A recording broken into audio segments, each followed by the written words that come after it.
second hour. We got to remember.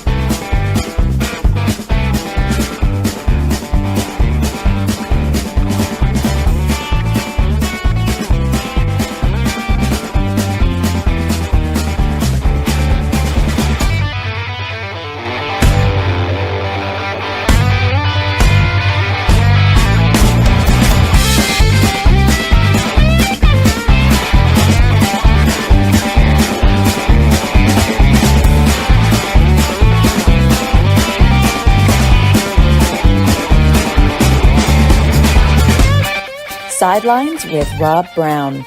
Talk sporty to me.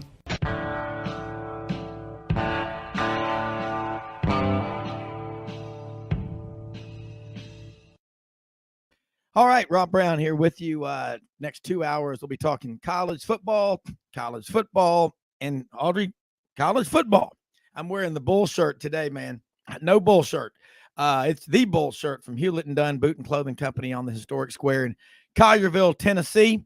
Check them out, hewlettandunn.com.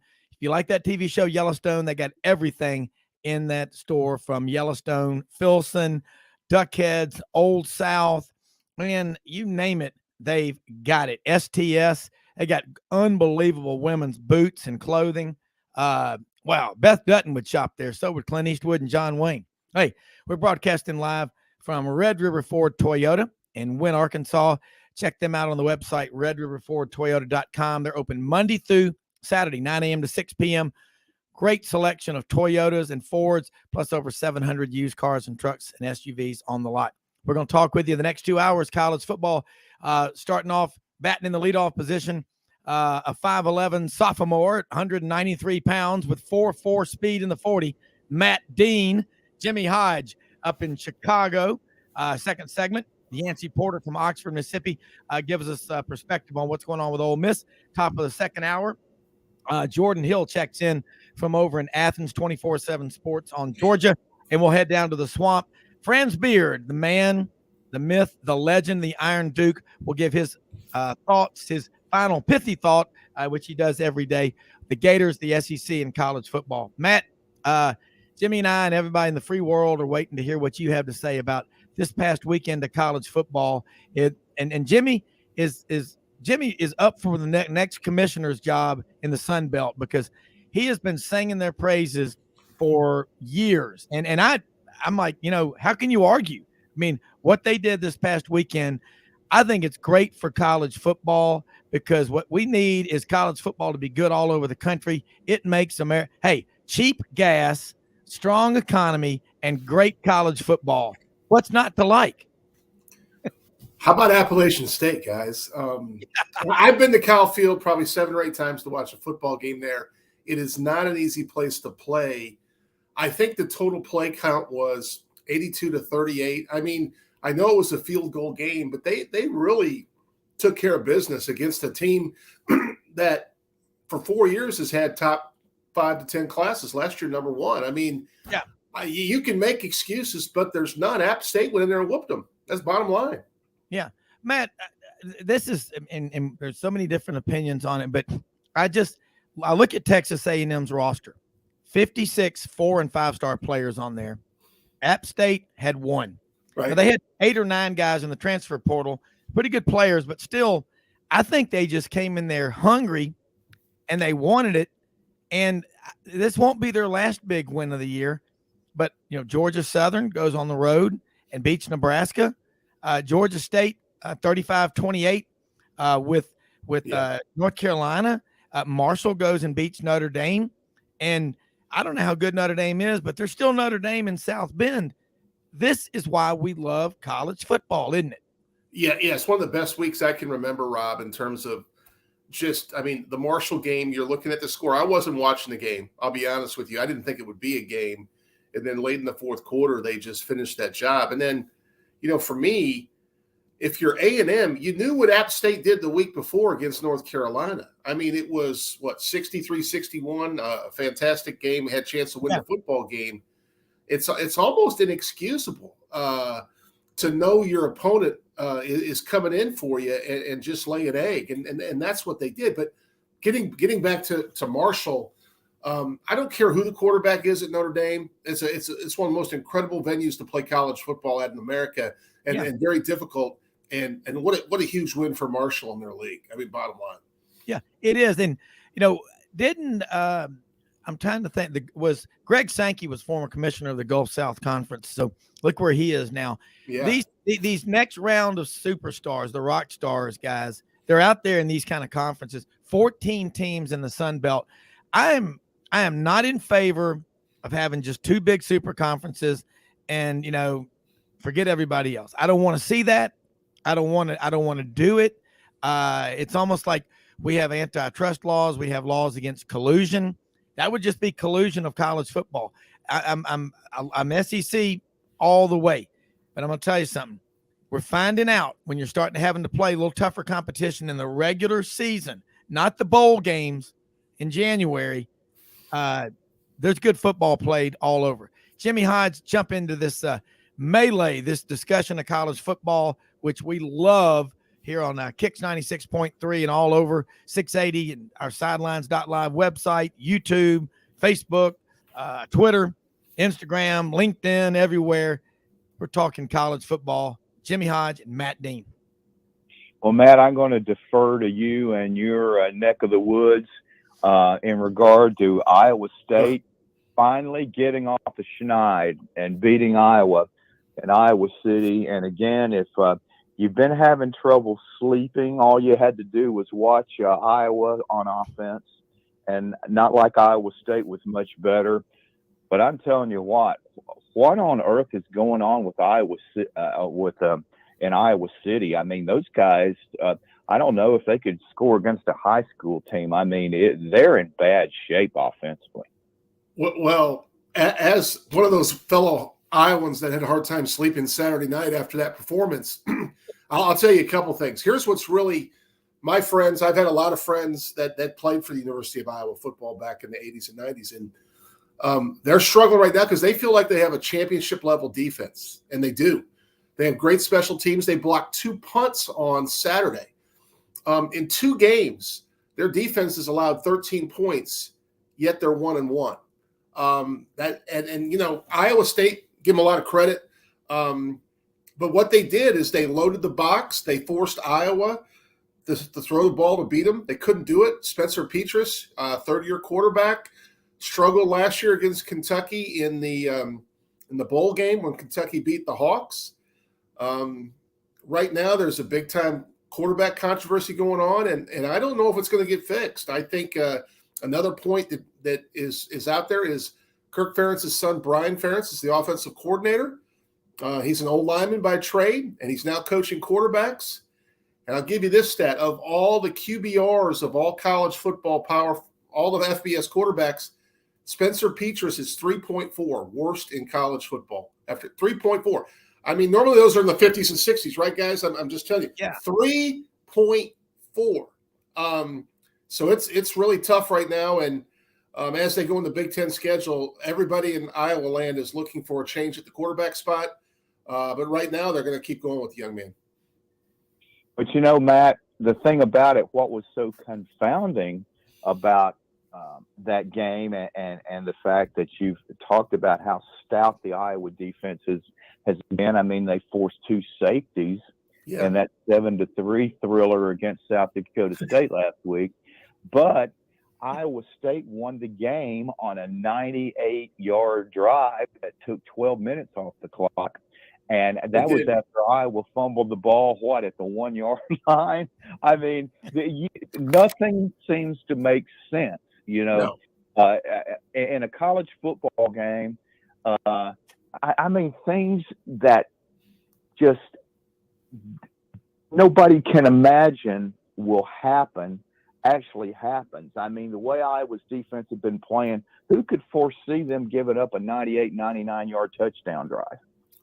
No, you're right. And, Jimmy, just so you know, if there was a better angle on the goal line camera, the Iowa fans thought the ball may have touched the plane of the goal, but didn't. But then you're sitting there, hey, we're still up 4. It's late in the third quarter. We're going to get the ball back and maybe keep the ball away from them. We got one of the best punters in the country, and Torrey Taylor. And like you said, 99 yards, 12 minutes, 20-some plays. And Matt Campbell, the head coach at Iowa State, has done a tremendous job for the Cyclones. They're a really tough football team. They'll make noise in the Big 12. They have a fantastic running back in Jarrell Brock. Their quarterback, Hunter Decker's lefty, is really a nice player. But I just couldn't fathom that drive, and I think that took the air out of sails for the Hawkeyes. And they ended up having a 49-yard field goal at the horn that would have sent the game into overtime, but it was a little wide left, I believe. So big win for Iowa State. Iowa's got to regroup. And, as someone that's watched Coach Ferentz for the last 24 years, some of these losses in non-conference happens to Iowa. They make adjustment. They've also got their top 2 wide receivers are not with them right now. Hopefully they're going to get them back for Rutgers in 2 weeks. So still have hope for my Hawkeyes, but right now, that's like Rob said, it's the beauty of college football that you just can't predict week to week what's going to happen. Well, I'm looking now, Big 10, Pac-12, ACC, SEC, and look, the Iowa thing blows my mind. How you can have a quarterback with a 3.4, 3.6 rating. I mean, that's the lowest. That's got to be the lowest I've ever heard. And a defense that's given up 13 points. This is trivia night stuff, guys. People are going to be asking this question. A team gave up only 13 points in what year, and they were 1-1. I don't get it. But you go back to the Big Ten championship when Iowa played Michigan last year and gave up 42 points there. That blew my mind because I thought their defense was a lot better than that. Iowa is the king of developing the 2 and the 3 stars, especially at tight end positions, an offensive lineman. They're always solid, but if they don't make a change offensively now, they're going to struggle in every conference game because they play good football in the Big Ten. And I've always advocated, let's do a regular season SEC Big Ten challenge, regular season SEC Pac-12. The more we see these intersectional games, Jimmy and Matt, the more we love college football. And we got one coming up Saturday down in Auburn, Matt, Penn State from the Big Ten coming down to play Auburn. Auburn, Matt, from the 35,000 foot view from your King Air, from your Citation, from your Falcon 900 jet that you fly around in, looking at everything from up above looks better. What does Auburn got to do to be able to stay on the field with Penn State? The way they looked Saturday against San Jose State. But as Doug Dean said yesterday, Jabba, just Auburn being Auburn, they're probably going to show up Saturday and beat Penn State. And I get it. You're not going to get fired up for every game. But your report card from what you've seen of Auburn so far. Well, let me start by saying Penn State had a really good week 1 win on the road at Purdue in a night game in a hostile environment where quarterback Sean Clifford threw a big pick 6 that gave Purdue the lead late in the game, middle fourth quarter, I believe, and then they came back to win the game late. So if you look back to when Penn State beat Auburn in close game in Pennsylvania last year, I just think Auburn's going to run the football. I think no matter what you say, Penn State plays very good defense, but I think if Auburn can run the football, they're going to be able to match up with Penn State, Purdue's wide receivers, in my opinion. Now, Purdue, ironically, going back to the 7 degrees of Iowa, their best wide receiver is Charlie Jones, who transferred in the spring from the portal from University of Iowa, who was Iowa's best wide receiver last year. So it's ironic how those things work out in the portal. Jeff Brom's always done a good job in the portal.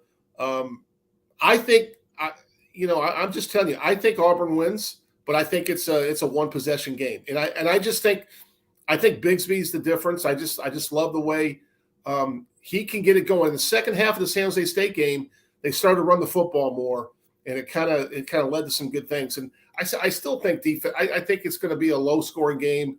I just like Auburn at home. It's a home game. It's going to be a tough environment for Penn State. I just like Auburn. Yeah, and I think they'll show up better. You're going to have, this is the comparison. You have days at work when things don't go right. You have months in production where they don't go right. You don't just quit. I mean, some people do, but you can't. You just got to get in there. And I think what Auburn, I think they've done in the first few games is they've given 2 quarterbacks a chance to prove themselves. This is the game where one quarterback is going to take over. All right, flipping gears, I want to get your thoughts on another one. Kentucky goes down, and Kentucky. Yesterday, one of our guests on the show made a great point. It was trying to think. It was Ben Troop, from over at Savannah, was on with us, and I know he was talking about this. He said, in the East, you've got Mark Stoops. In the West, you've got Sam Pittman. That blue collar approach, tough. They're going to show up and play a full 60 every week. Kentucky goes down. I felt good about their chances in the Swamp. What's the takeaway from that for Kentucky from here on out and Florida from here? For me, Kentucky is what Iowa aspires to be. Mark Stoops played at Iowa, played for Hayden Fry, legendary Iowa coach, great defensive back.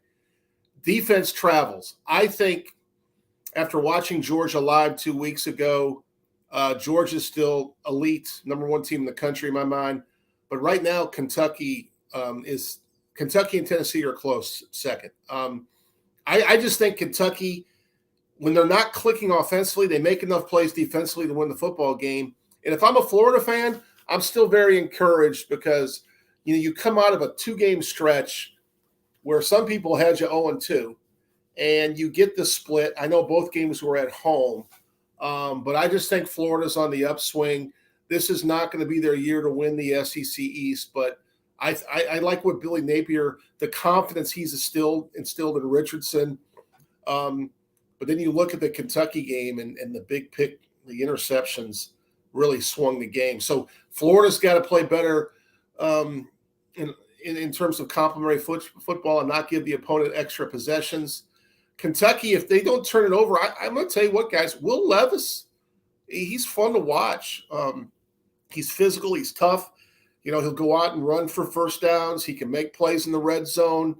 I just love the way that they come every game, and you're going to have to, they're going to limit you to under 3 scores. They really are. Yeah. Matt, hold those thoughts because we're going to come back, talk more about it. There's something about the way they play. It's Mark Stoops' personality. Yep. People from Youngstown, Ohio. There's something in the water up there. I don't know what it is, but they produce champions. We're going to talk more about it right after this with more Sidelines.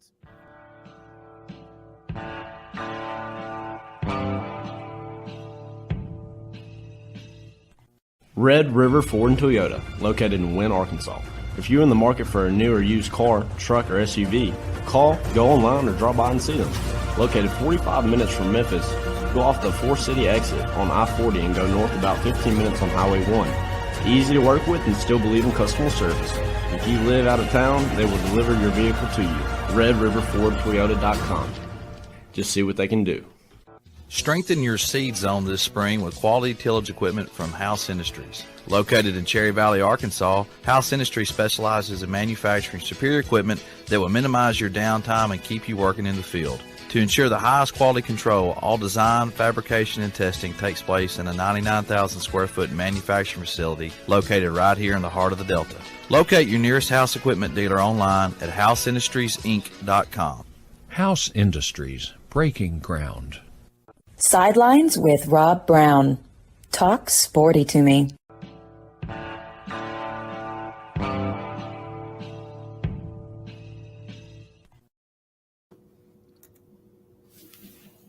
All right, Matt Dean, Rob Brown here with you on this Tuesday.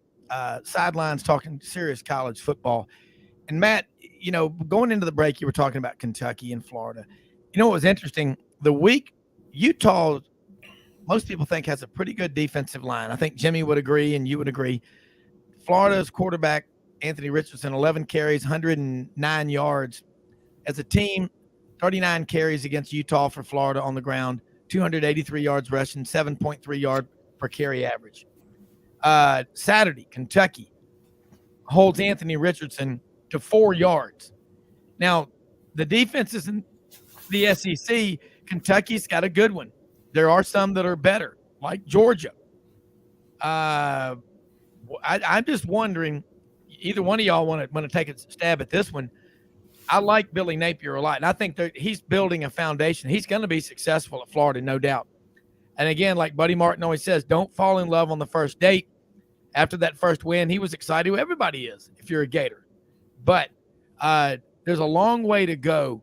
I think Florida's got to go to Tennessee September 24th in Knoxville, Matt. Jimmy, I'm thinking if Tennessee wins that game, that Tennessee-Georgia matchup in Athens is going to be one of the best games we'll probably see this year. Well, it'll be interesting. I mean, I was surprised that Tennessee had the difficulty they had against Pitt on Saturday because Pitt was Pitt was an absolute mash unit. Yeah. I mean, they played without their top running back, and then Slovis got injured. He didn't play the second half, and then their second string quarterback, Patty, he was crippled, much the same way that Hudson Card was for Texas in the second half. He couldn't move at all. And then they lose their center for most of the second half. And it just seemed like every other play, Pitt was losing a starter. I was just wondering how they were going to finish the game, but yet they hung in there. And, a Pitt team that was very fortunate to beat West Virginia, I thought, as the game progressed, that Tennessee would pull away, but offensively, Tennessee just didn't do anything in the second half. Yeah. In fact, there was only one touchdown scored in the second half, and that was by Pitt, and that just really surprised me.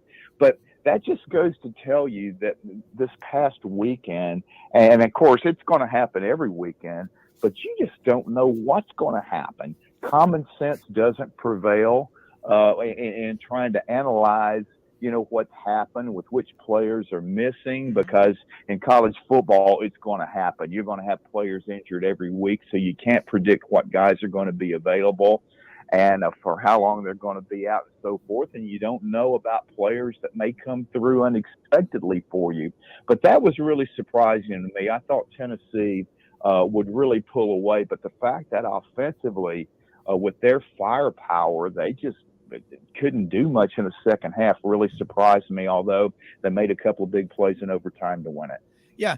Matt, he's talking about Keaton Slovis was hurt, transferred from Southern Cal. And you're right, injuries are crazy. And then with the portal, you really have to have a daily tracker to keep up with the rosters. Maybe that's part of the reason why we saw so much, I guess what you call, if you're not one of the established programs, you might want to call chaos this past weekend. Is that possible? I also want to talk a little bit about the environment Tennessee played in. I mean, I agree with everything Jimmy said. I also think, to take it to a different level, some of Pitt's younger guys or number twos came in and stepped up, and Tennessee found a way to win the football game. And I think no different than what Alabama did. I know it's a different opponent, don't get me wrong, but when you're on the road and, we see it all the time, you have more penalties. Sometimes it's harder to hear the signals. You check down more because you don't have the environment of being at home. It makes a huge difference in college football. I really believe that. And for me, with the portal guys, I think we're seeing – I have a theory, and it's not just because I'm a bitter Iowa fan, but if you're having a season, I'll give you a great example. Last year, Iowa made it to the Big Ten championship game and got exposed at the quarterback spot against Michigan. You mentioned the defense, Rob, but when you're going 3 and out a lot of times to put your defense back on the field, inevitably it comes back to the offense too. Sure. I think if you're not managing the portal and the quarterback situation, you're old school and you're trying to develop guys, that's the one position where you can really get hurt and it can affect your football team because – there are so many teams that are built on – you mentioned 2 and 3 stars in Iowa. I just think of Amani Hooker, who signed a $33 million deal with the Tennessee Titans. He came to Iowa as a 3-star defensive back, developed into a great college football player and a really good pro player. And it doesn't matter what you have, guys, if you don't have that quarterback spot. And that's why, going back to the Georgia-Tennessee comparison, I do think Herndon Hooker – gives them a chance in that game. But I will tell you, I'm thinking down the road, Georgia, what I saw 2 weeks ago, man, I just think they are the cream of the crop. I think Stetson Bennett's taken another step. I honestly think their defense is just reloaded. They look like an NFL front on offense and defense. And that's why I think Kentucky has made advances in the East, because Mark Stoops' personality is he wants to play physical. He understands the trenches are where the game's won. And it happened again on Saturday night. 4 yards rushing for Richardson. Utah is supposed to be the most physical team in the Pac-12, and Florida really said, nah, you're not. And that's what's different about this league. It's just the physicality, the defensive linemen with feet that can get after the quarterback. It's amazing. That's a great description of it. It's the defensive linemen that are athletic, and and look at the ones that play basketball. And then, you're seeing a lot of these kids, these Nigerian kids coming over here. They grow up playing soccer. And the way it is in most places in the South, kids will play soccer up through about 4th grade. Then they start their 5th and 6th and 7th and 8th grade middle school football. But that footwork is so critical, because we all know that when you're talking about evaluating offensive linemen, you want to know about their footwork, how quick can they move their feet, get off the ball. And, a lot of coaches, they know that you've got to have an offense. You've got to have a quarterback. You've got to have a depth on the offensive line. They know it, but they don't do it. They don't follow through. And you look at the programs that don't recruit enough offensive linemen, and they're having to grab guys off the defense. That's a cause for concern. And I look at Tennessee. Jimmy, you're right. That was a crazy game at Pitt Saturday.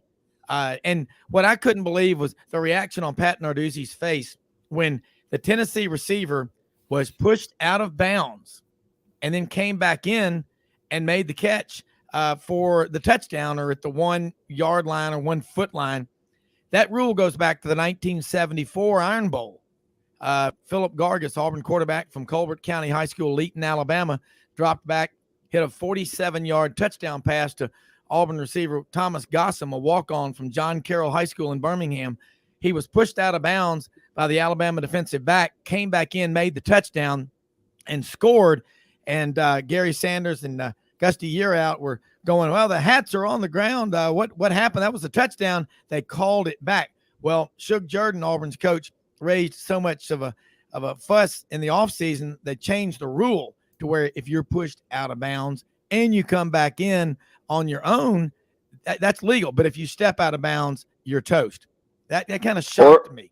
Or if you come back on the field as soon as you can, Yeah, okay. You can't just keep running out of bounds another 10 yards. Jimmy. That's like in the middle of the New York Marathon, some girl one year just at mile 12 just joined the party, Jimmy, that's a good point.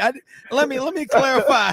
That is a great description, because you could run 10 or 15 yards through the on the sidelines through your teammates and reappear in the end zone. Hey, where'd that guy go? I mean, that's a good, as quickly as you can. And I wanted to get Steve Shaw on this morning, head of NCAA officials, and hopefully we're going to get him on later this week, because I know he's kind of busy reviewing with every conference officials group in the country. But that was just, you know what, guys, the quarterback position is so hard. Prior to the transfer portal, 42% of the quarterbacks that signed with a Division I school ended up finishing their eligibility, graduating, whatever, at a different school. Now with the portal, golly, I bet you half the quarterbacks in the country last year transferred. Look at Zach Calzada. Why did he leave Texas A&M, Matt? You got any take on that one? Because he's third team. He's got an injury. I get it. But I just, Max Johnson wanted to play with his brother at Texas A&M. And Jimmy was right, as he is so often, on Haynes King, his mechanics. What's going on there?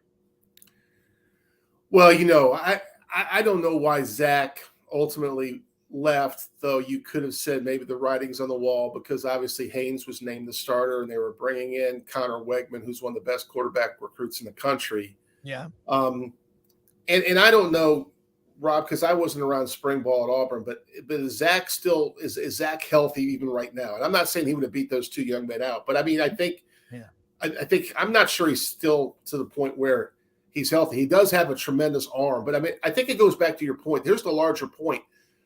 when you have two quarterbacks, the old saying is you have none, right? Yeah. And everyone's looking for that alpha at that position.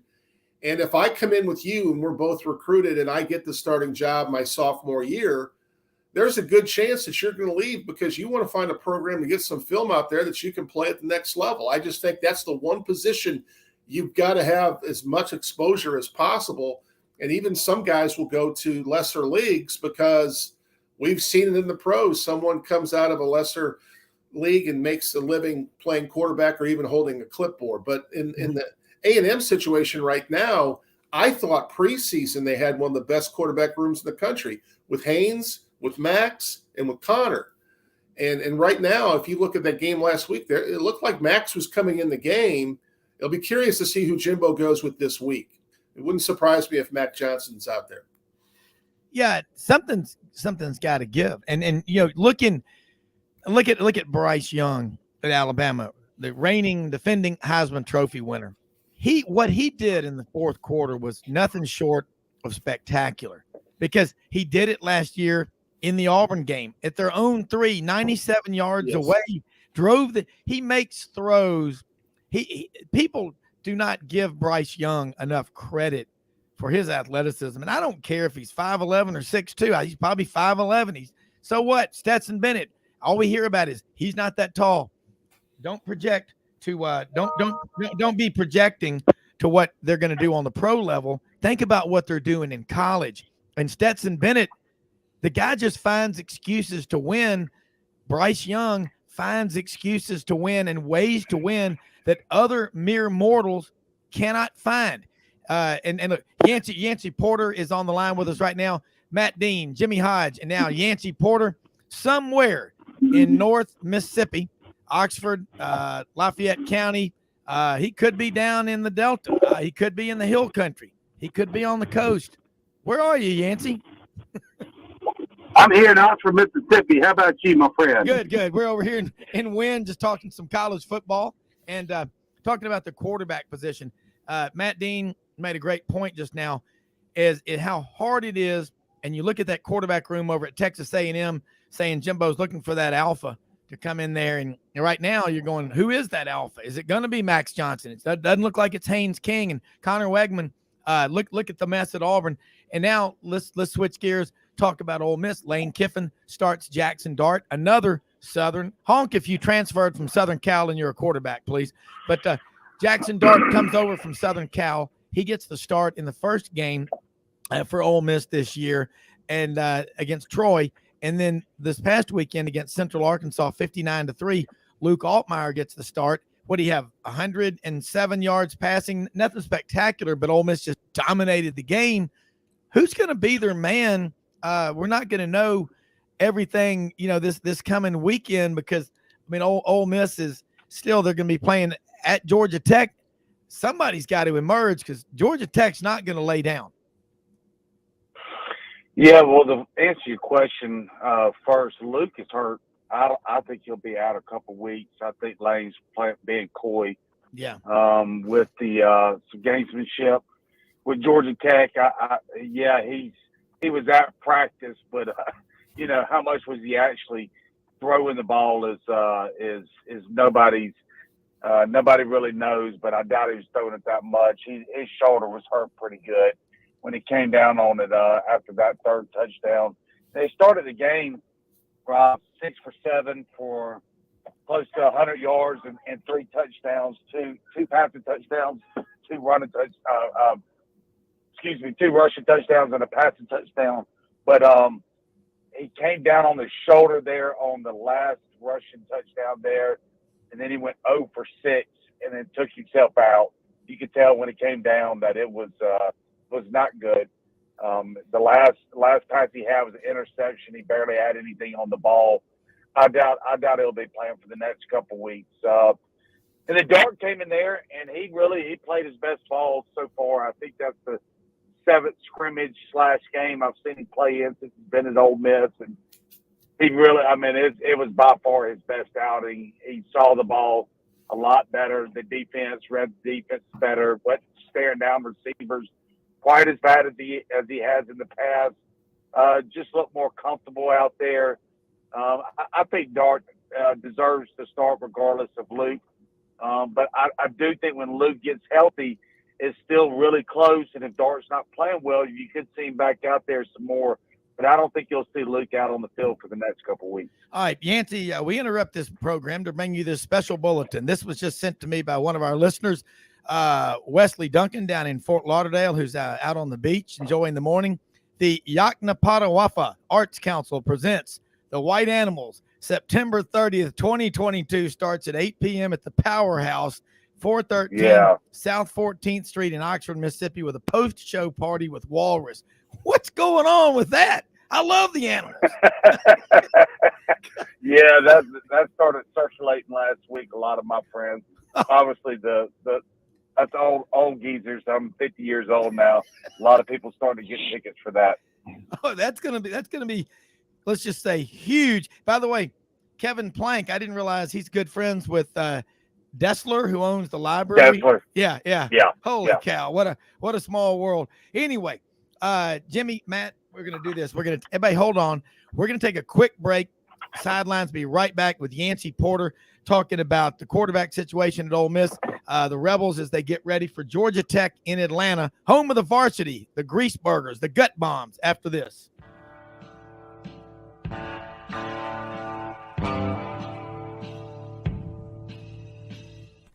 Red River Ford and Toyota, located in Wynne, Arkansas.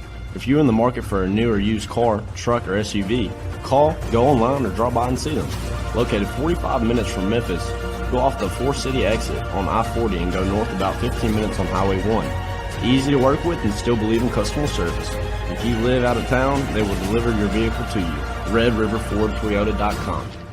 Just see what they can do. Strengthen your seed zone this spring with quality tillage equipment from House Industries. Located in Cherry Valley, Arkansas, House Industries specializes in manufacturing superior equipment that will minimize your downtime and keep you working in the field. To ensure the highest quality control, all design, fabrication, and testing takes place in a 99,000 square foot manufacturing facility located right here in the heart of the Delta. Locate your nearest House equipment dealer online at houseindustriesinc.com. House Industries, breaking ground. Sidelines with Rob Brown. Talk sporty to me.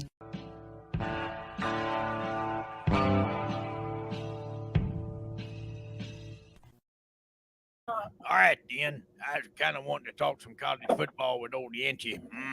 Yancey. Hey, Carl, get off the line, Carl. Matt Dean, Rob Brown, Jimmy Hodge, Yancey Porter talking college football. Yancey, let's talk about this Georgia Tech game coming up Saturday in Atlanta. We talked with Tommy Kane, who's in Atlanta, was a long time worked with the ACC network. Look, it seems like the ACC teams are playing better football right now, but Georgia Tech played Clemson a pretty good game there by their standards, because Georgia Tech, when they're losing their best players, Jahmyr Gibbs, running back, is on the Alabama team. How much would that help to have him back? But what are you concerned about before heading over to Atlanta? And what do you think Georgia Tech is going to need to do to beat Ole Miss? I don't see that happening, but what are their chances? Well, to beat Ole Miss, they're going to have to make a lot of chunk plays, right? Some turnovers, some big plays at the beginning of the game to get some serious momentum, get the crowd into it, get them believing, and confuse Jackson Dart. Now, I say that loose out. That's what I think it is. Lane certainly didn't say anything to anybody else, but I just can't see him playing. So when I say Dart, that's what the assumption, that loose out. Confuse Dart at the beginning of the game.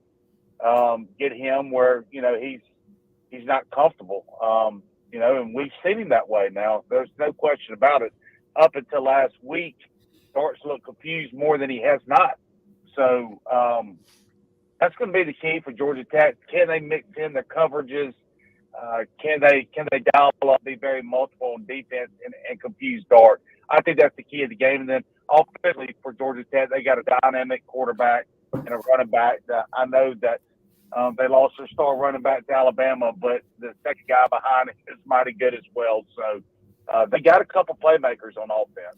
Yeah, I mean, if anything, this is a great recruiting opportunity for Ole Miss too, to go into the Atlanta market. And they got a lot of alumni over there. I'm sure there'll be a lot of their fans there. Matt Dean jumping here with Yancey Porter. No, I agree with what Yancey said. Honestly, I think Georgia Tech, they're going to have to win the turnover battle without question. You know, I thought, Rob, you touched on this. I thought the first 3 quarters against Clemson, very admirable. Some of that, I wonder if Clemson's offense is still where it needs to be, but Clemson did have some success later in that football game. But, you know, I'm an old school guy. If you're playing someone that everyone thinks better than you, even though we're going to tell everyone in the locker room we believe and we're going to win the football game, you got to control time of possession. You got to win turnover margin. You got to move the chains. And like Yancey said, the very first thing, I think you got to get chunks. You got to get some big plays. That being said, they can still do that and lose football games. So I just think Ole Miss is that much better than them. Yeah, I agree with that. And Jimmy? Yeah, well, I'll say this. Georgia Tech is significantly better than last year. And, I mean, they played with Clemson for over 3 quarters, and the only reason they were behind even then was the fact that they got a punt block. And so they were down a touchdown, and, you know, Clemson was deep in their own territory. They looked like they had DJU sacked, and then right before he went down, he sees the second-year running back, who himself had just gotten up off the ground, and he underhands it to him and runs 20 yards for a first down.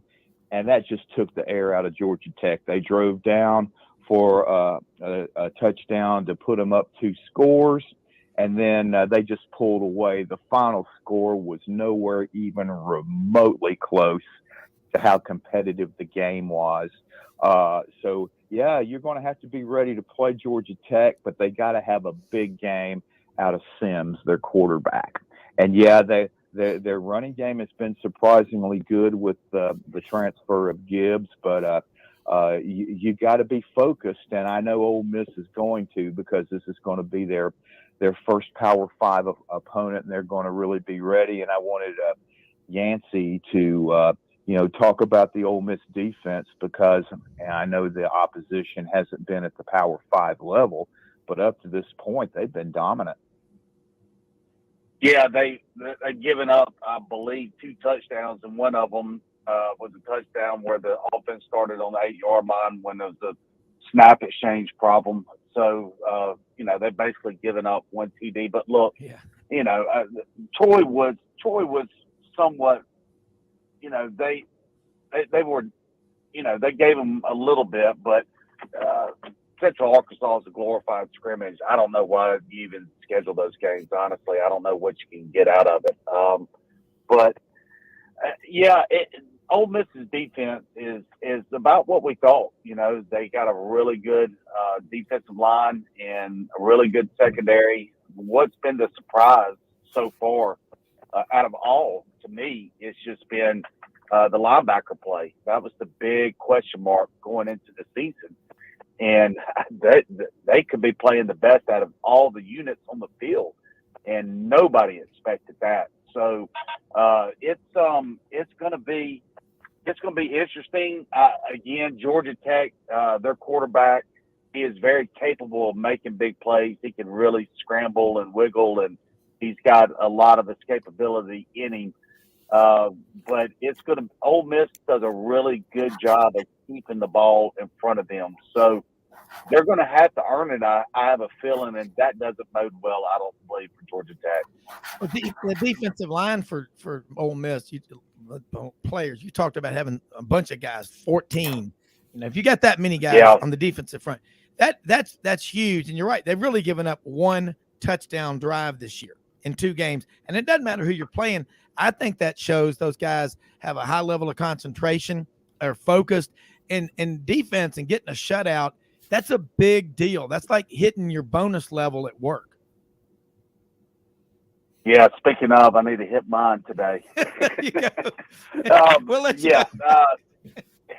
No, they're one thing that they haven't done quite as well that I expect them to, and that's get after the passer a little bit better. Some of it's by design, again, to keep it.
Okay.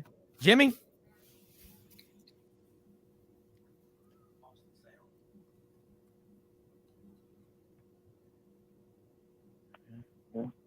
Okay, Jimmy, are you back with us? Okay. I'm back, Rob. I can finally hear you, if that makes a difference. Okay. Yeah. Matt, we're talking about the running situation with Ole Miss, and I don't know what we're having on some technical issues here, but the running backs at Ole Miss, you've got to be able to run the ball in the SEC. That is the number one issue. And I like these backs. I like Zach Evans, and you're not going to get far if you can't run the ball, are you? No, and I'll tell you, I'll take it a step further. Defenses are so schematic these days. You look at actually what DJ Durkin did for Ole Miss last year, and also I think of Barry Odom in Arkansas. Just the fronts that you receive sometimes in your attempt to run the football, you have to have the ability to soften the defense up a little bit and throw it sometimes to set up the run. And that's kind of what I've seen across the country right now. It's just a lot of folks putting a lot of people in the box and say, hey, you're going to have to throw it to beat me. And when you have that quarterback, and especially a dual threat quarterback, it's a lot easier to do that. That's why certain programs that do a lot of RPO are still very difficult to scheme in those things. Some of the pro set offenses still are struggling with that because you've got to find a way to throw the football to set up the run. Yeah, I mean, it is. Yancey, I don't know. We got a Blue Jay on the line or whatever, but Ole Miss's running game again. If Luke Altmaier's hurt, that means Jackson Dart's got to be the guy. But you don't want to run your quarterback 15, 20 times a game. Not in the SEC, really not anywhere, do you? I mean, I wouldn't. And Jimmy, are you on with us? Okay. Matt, are you there? I am still here, okay. Rob. Yeah, I lost you for a little bit. Yeah. Okay. So, if you can't run the ball, you got major problems. I'm looking here. Yancey, we've got some technical issues here. I don't know where he is, but we've hopefully he's going to be back on here with us here in a moment. But I'm looking around here at top to bottom. If I got a quarterback issue, and I got a quarterback who's not a good passer, first off, why am I playing him? Number two, what's going to happen is the opponents that we play, they're just going to stack 8-9 men up near the line of scrimmage and say, okay, beat us throwing the ball. And if you can't do that, I mean, you're not going to win games. You're not going to win. Who are you going to beat? And it's tough. Well, and you're going across the league. That's where I thought KJ Jefferson got a lot better last year, Rob. He's able to throw the ball downfield. Now it helps when you had Treylon Burks, but quite frankly, a lot of these quarterbacks that come out and they're dual threats, they're seeing some complex issues at the line of scrimmage. And even that decision whether to pull or give the ball to the running back is crucial in certain situations. And you're seeing a lot of teams coming out on first down, throwing the ball to soften up defenses so you can run the football. And that was the one thing I noticed, and I know it was against Oregon, but in the Georgia game, it looked like to me that Kirby knew that Dan was going to have all of his schemes going, trying to stop the run. And they came out and said, hey, we're going to pick you apart in the air. And they did. And they got to the perimeter and they got on outside. There was no edge set and really presented problems for Oregon because they were throwing the football left and right against the Ducks. Yeah. And I look at that game, and Jimmy, jump back in. Let us know. Just jump in when you're on, because we kind of lost everybody there for a moment. Don't know what it was. Blue Jay on the line, aliens, ghosts. I have no idea. But I look at all these matchups out there.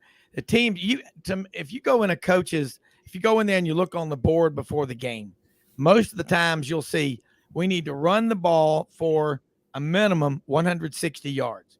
We need to pass the ball for about 250. And you notice those numbers are right over 400. That's 410 yards of total offense. Go back in the past, and you look at offenses that averaged 400 yards or more a game 15, 20 years ago. They weren't that common as they are today. You've even got offenses that average more than 500 yards a game. Okay? So you see that, but what that does, Matt, and you're a very good technician, breaking this stuff down and all this complex minutia and putting it in the vernacular, I like to say, mainly because you're from Iowa. People in the Midwest are pretty practical and have common sense. But you have an offense averaging 500 yards, 500, 550. You're averaging 45 points a game.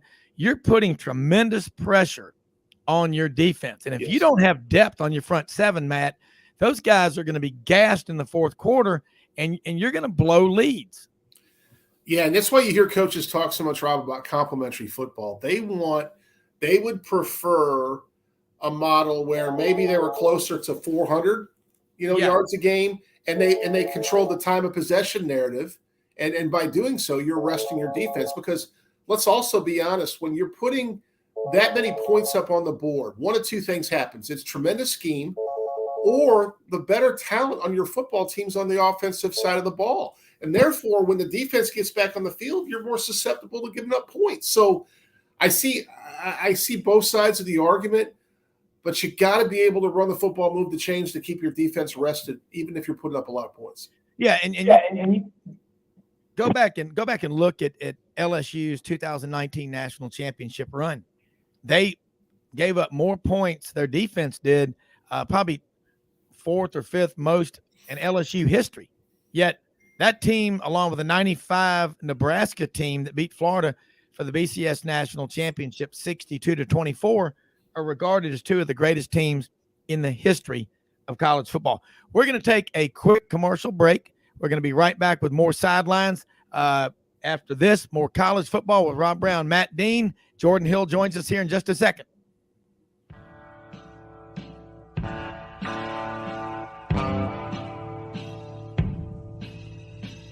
Kitchens and bathrooms make a home, and the design teams at Kitchens Unlimited know how to make kitchens and baths. They know it all because they have seen it all. Kitchens Unlimited has been designing and remodeling the Mid-South's kitchens and baths for over 50 years. Check out their showroom at 3550 Summer Avenue or visit them on the web at kitchensunlimited.net. If you have a crash, dent or ding, go to G.E. Patterson and BB for Tom Martin's Body Shop. Come on down to Hewlett & Dunn Boot and Clothing Company, located on Historical Square in Collierville, Tennessee. Hewlett & Dunn is the second largest Filson dealer in the Southeast, stocked with Southern brands you know and trust. And a new inventory arriving all the time.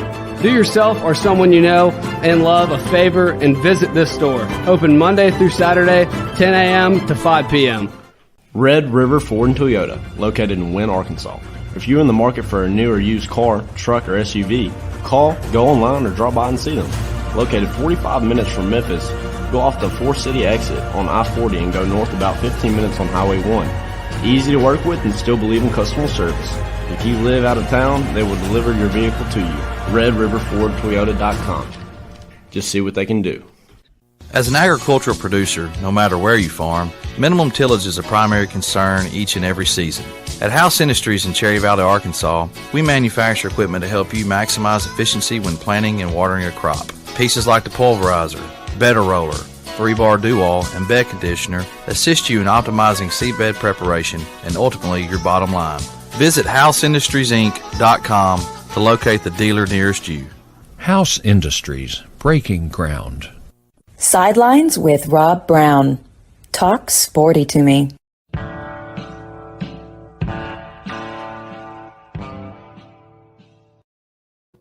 All right, Rob Brown back here with you. Jimmy Hodge has come back in. Matt Dean, I know you've got to get on to a meeting, but great stuff with you this morning, and we'll get Yancey Porter on here again very soon. But I think we've made some progress in trying to figure out the riddles of college football, Matt. But if you don't have a quarterback, I think we all agree you're in serious trouble. No, you're right, Rob, and quite frankly, you know, the beauty of, and we talked earlier, there's a little bit of conversation of why you play some of these games like the Central Arkansas, the FCS games. Sometimes teams are trying to figure out their quarterback situation. I mean, up in Ann Arbor, we haven't talked about this, but, you know, the whole Cade McNamara and J.J. McCarthy situation. Now I think a starter was named by Harbaugh. A lot of times people don't know after camp. And the last thing I want to leave you on, going back to the Zach Calzada conversation, if you saw the tape of Zach last year beating Alabama, you'd have taken a chance with him in the portal too, in my opinion. So, sure. You know, I know we get a chance to finish that conversation, but I still think he's not quite, you know, the hit he took against your Auburn Tigers in that game last year, and he came back in the football game to help him win, pretty much hurt his shoulder pretty badly. So yeah, and I think now that's the same problem. Look, Matt, thanks so much for taking time to be with us. Love having you on here. We'll talk here later today, but great stuff, great insight. And you're right, that shoulder injury Calzada suffered in the Auburn game November 6th in College Station, a 20-3 win by the Aggies, now seems to be hampering his ability to get back on the field at Auburn. That's tough luck, man. I hope he gets better. Anyway, Matt, thanks. You bet. All right, Jordan Hill joins us over in Athens, Georgia. 24/7 Sports covers the Georgia Bulldogs, the eyes and the ears of the Bulldog Nation. Jimmy Hodge back with us. We'll be with you for another hour talking college football. And Jordan, Matt Dean was just on with us. His son is in his first year on the staff at Oregon with Dan Lanning, and he was over in Atlanta for that game against Oregon for Georgia. He said, you know, Georgia looks to him to be probably the best team out there, the most complete team. Stetson Bennett, yeah, he has taken another level. It's hard for a lot of people to say that, but I'm not surprised. And I think all the people that question him, I think that simply fuels him. I've heard it said that, you want to be great at something, treat the word impossible as extra motivation. Yeah, I mean, I think he has lived up to the challenge. And I thought, too, going back to last week, I thought the Samford game was kind of a good look at Stetson and the fact that he kind of started slow. I mean, he was 6 of 10. He overthrew a couple guys, and then he got into a rhythm. I thought he did a very good job. I think he wound up hitting something like 10 straight passes after that slow start. Gave them more than enough to beat Samford. But yeah, I mean, I got to say that seeing Georgia jump to number 1 this week in the AP poll wasn't a real surprise. I mean, given the way Alabama struggled at Texas, given how Georgia has started the season. But, that was something that Kirby and the players as well yesterday were asked about, moving to number 1. And, they really downplayed it, which I thought was not only the right thing to say, but I really think that's the attitude. I mean, as nice as it is to be ranked number 1, it doesn't mean very much this time of year. They have the goal of being in that conversation. I think it was Kirby who said, hey, the only number 1 ranking that matters is at the end of the season. And I think they've taken the right attitude this week, getting ready to go play a South Carolina team who, they're big favorites over, but it's always tough playing in Williams-Brice, and I'm sure it will be again Saturday. Well, you look at Georgia, the way they're playing right now, and the tight ends. We know about Darnell Washington, the big 6'7", 5-star out of Las Vegas, Brock Bowers out of California. And then you got Eric Gilbert, who was from Atlanta, I think from not Buford. From Rome. He was from Rome. Rome, okay. So he's not even the dominant player. Nobody has a tight end room like that. And I've said this, their wide receivers, George Pickens is gone. Jermaine Burton has transferred over to Alabama. Can you all season long get away with having that tight end group carry the weight that the receivers normally would be expected to carry? But as I say that, I look at the talent that Georgia's recruiting. They're going to have guys that we don't know that much about that were big-time recruits step up in receiving, and Georgia never will be caught without a running game. Yeah, I mean, I think the thing right now, to me specifically with this game Saturday, is seeing what the receivers do if A.D. Mitchell is not able to go. A.D. Got hurt on the very first offensive play on Saturday. He hurt his ankle. He did not practice on Monday. Kirby told us that yesterday he was not going to practice. It seems questionable if he's going to be able to play. They need receivers to step up. They need other guys to really rise to that occasion. I think they've got guys capable, Lad McConkey, Kyrus Jackson, some of those other guys, even guys that played when AD got hurt, Jackson Meeks, also Dylan Bell, a true freshman. But, we know what these tight ends can do, but they can't do it alone. And I don't think Georgia expects them to. But, it'll be an opportunity probably Saturday for them to really rely on those guys like Brock Bowers and Darnell Washington to get them up the ball a bunch. I was struck watching the game back. John Stinchcomb said on the telecast that, Todd Monken said that right now Brock Bowers is Georgia's top slot receiver. And I think that speaks to the talent they've got at tight end. They're going to use those guys and really rely on those guys to go out there and make plays. Well, that's a good point. And Brock Bowers is your number 1 slot receiver. What about McIntosh, McConkey, some of these other offensive playmakers? Yeah, I mean, I think the guy I've been the most impressed with has been Kenny McIntosh. Not only the way he's run the ball, but he has done a very good job catching the ball. And what has really impressed me is how Georgia has used him in different ways. I mean, he's lined up out wide. I mean, they've got him the ball. They know he's a pass-catching target and a guy that can make plays catching the ball. And they've let him do it. He's really impressed me. Lad McConkey's had some good plays. Thought he played really, really well in that Oregon game. And sort of to that point with Kenny McIntosh, they were creative in getting him the ball. He scored the very first touchdown of the season on a handoff. They've worked to get him the ball. He's returned punts these last few games, so we'll see if that continues. But they've got playmakers, I believe, outside those tight ends. Not to downplay those guys because they are really talented, and I'm sure they're going to continue to get the ball a bunch. But they've got receivers who can make plays, and I expect them to show that again too, if we get to Saturday and AD Mitchell's not able to play, they need those guys to really step up. Well, Jimmy, jump in here in this conversation with Jordan Hill, 24/7 Sports on Georgia, and I agree. That's a great assessment. Well, I got to think that Georgia's going to feel pretty good about their ability to run the ball against South Carolina because Arkansas just ran it down their throat. 65 rushes, I think, for 295 yards. Jefferson was 18 for 21 passing, so they were able to do pretty much whatever they wanted. But I did notice that Kirby, after the game, wasn't real happy about the Dogs' red zone production. I think they got stopped 4 times inside the red zone and had to settle for field goals. So he was pretty vocal about his displeasure regarding that aspect of the game. But other than that, there didn't seem to be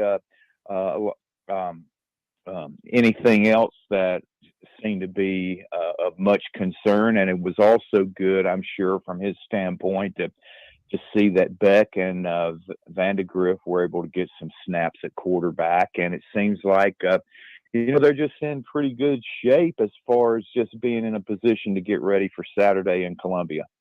Yeah, for sure. And I mean, to me, 2 games in the books, really your only concern, in my opinion, is the health of AD Mitchell. I mean, they've looked good for the most part on offense. Did start slow, had to kick 2 field goals against Stanford, but that's coming off a game where it was 7 straight possessions with touchdowns. So, I mean, there was no way they're going to be able to back that up and continue replicating that kind of success. But, I think the defenses look great. I mean, through 2 games, they're allowing 1.5 per game. Not too bad. I think it's going to be a situation where we're going to learn a lot really about some of these younger guys on defense. I believe on Saturday it's probably going to be hot. I don't think it's going to be quite as hot as we're used to seeing in Columbia, on a noon game in the middle of September, but I'm sure it's still going to be pretty hot. Those guys are going to get tested. I have no doubt Spencer Rattler is going to make some big plays. Now, is he going to make enough big plays? That's kind of the question, but he's going to make some plays on this defense. And I'm very intrigued just to see how they react, how for a team and especially a defense that has not had a lot go wrong through 2 games, how are they going to respond? And that's something Kirby talked about after the Stanford win. He wants to see how these guys respond when they face a little adversity. For both of you, and I'll start with you, Jordan, what you saw out of Spencer Rattler in his first road game environment as an SEC quarterback, what kind of grade would you give him? I haven't really gotten a chance to go back and watch all of that game. I mean, the fact he was able to make plays to get that game close, I mean, I think that says something, but I think that this is not a complete South Carolina offense. I mean, the way they played against Arkansas, I don't think they've got enough, if they play exactly like that, to beat Georgia. So, I mean, I know he's capable, but he's going to need guys around him to make plays as well. And I think if they're in a situation where we know turnovers have plagued him, I mean, that was a big part of the issue at Oklahoma. They can't really afford that. They can't afford to lose the turnover battle if they're going to keep up with Georgia. Well, I just think Georgia's defense is going to get inside his head early and often, and I think he's going to struggle. I look at, what's different about him being at Oklahoma and being at South Carolina. He's going to be facing better defenses every week, and I just don't think he's prepared for it.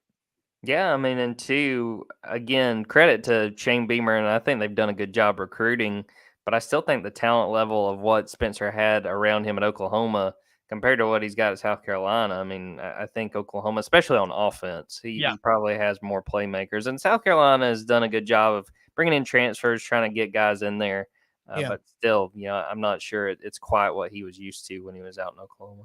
Yeah.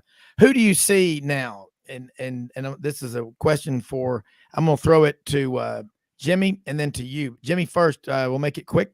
Who do you see now, what you've seen so far, is the biggest threat to Georgia in the East?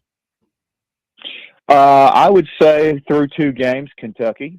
It was very impressive how they really shut down Florida's offense. And, they obviously rattled Richardson with the 2 interceptions. Of course, one was a pick 6 and the other was returned to the 6-yard line. And they also, I think, held him to 4 yards rushing. So I think the 2 interceptions obviously rattled Richardson a little bit. I think we all forget this is only his third start at this level. And Kentucky started putting 8 guys in the box. And I think as the season goes along, we don't know what the injury situation is going to be for any team, but the game will be played in Lexington, and Kentucky's playing with a lot of confidence. But as of right now, this very minute, I would say Kentucky, but that can all change by Saturday at midnight because we never know what's going to happen every week the way things have been going so far.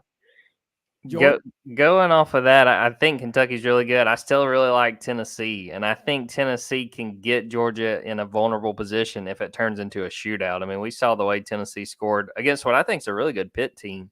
I think they can put up points. I think Georgia knows that they've got to be ready for Tennessee. A few weeks back, I think this was still fall camp. You heard Kirby while we were out at practice yelling, Tennessee, Tennessee, Tennessee. He was getting the defense. They were working on tempo because they know how fast Tennessee goes. They know that that's going to be a challenge when that game gets here. I believe that's early November. So I think both those teams are pretty much neck and neck, but I'll say Tennessee just because of the potential of that offense and what that challenge would look like if it turns into a shootout between these two teams. Well, yeah, Jordan, the only thing that concerned me about Tennessee was after scoring on 4 out of their 5 last possessions in the first half against Pitt, and Pitt had a number of injuries in this game. They didn't score a touchdown in the second half, and I really thought they were in a great position to pull away.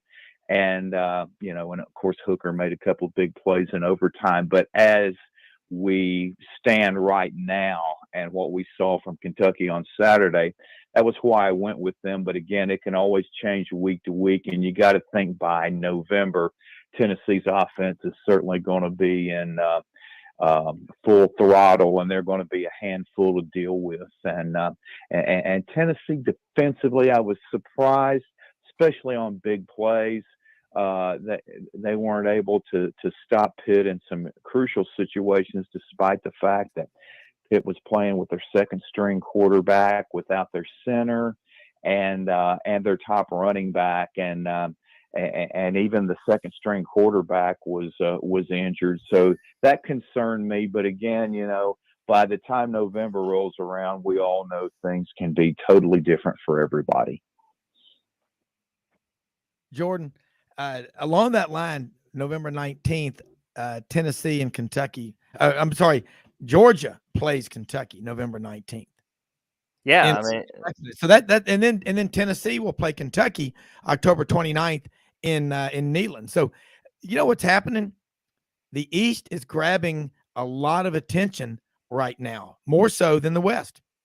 Yeah, I think still, you've kind of got tiers, and I think Georgia is still comfortably in the East, still in their own tier. But Tennessee and Kentucky are right behind them, and I think those are 2 really good teams. And again, those 2 games for Georgia are going to be later in the year. Health is going to be huge, and if Georgia's missing some big playmakers, that could prove a real challenge down the stretch of the season. Yeah, and looking at the talent, Georgia being number 1 right now, and you've got Bryce Young, Stetson Bennett, 2 absolute winners at quarterback. They just make everybody around them better. And we're talking about this matchup with South Carolina Saturday and Spencer Rattler. What was it that got him up on this pedestal going into the 21 season as this rock star quarterback? Because both times against Texas in the Red River Classic, he was benched. His first SEC road game, he looked confused. Look, Arkansas is going to do that with people. That playing on the road in the SEC is not easy. But I think now people are starting to appreciate, especially Georgia fans, what Stetson Bennett brings to this team off the field and on the field. Well, I think it goes back to something we've talked about with Stetson before. It's the perception coming in out of high school. You look at Spencer Rattler, he was a big-time recruit. He might have been a 5-star, if I remember correctly. He goes to Oklahoma. We know, at the time, Lincoln Riley, the amount of success his quarterbacks had, several Heisman winners and big-time players, even the guys that didn't bring home the hardware.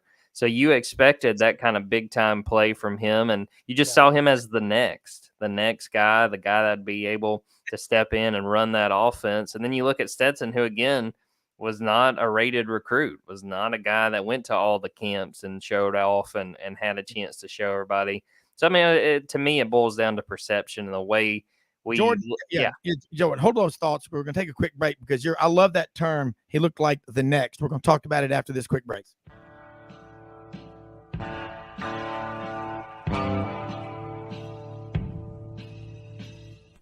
Red River Ford and Toyota, located in Wynne, Arkansas.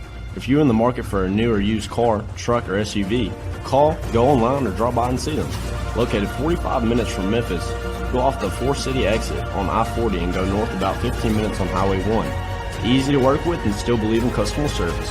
If you live out of town, they will deliver your vehicle to you. RedRiverFordToyota.com. Just see what they can do. Strengthen your seed zone this spring with quality tillage equipment from House Industries. Located in Cherry Valley, Arkansas, House Industries specializes in manufacturing superior equipment that will minimize your downtime and keep you working in the field. To ensure the highest quality control, all design, fabrication, and testing takes place in a 99,000 square foot manufacturing facility located right here in the heart of the Delta. Locate your nearest House equipment dealer online at houseindustriesinc.com. House Industries, breaking ground. Sidelines with Rob Brown. Talk sporty to me.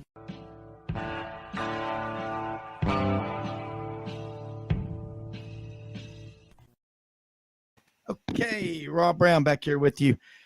Jordan, you were making a great point about Spencer Rattler and his success and issues that I just think that he became that was the greatest description, the next after Baker Mayfield, Kyler Murray, even Jalen Hurts threw for 4,800 yards. But as Jimmy said, if you looked at most of the passes he completed, there wasn't a defensive back within 5 yards of the receiver. So that might be the best explanation anyone has given as to my theory on why Spencer Rattler, continues to.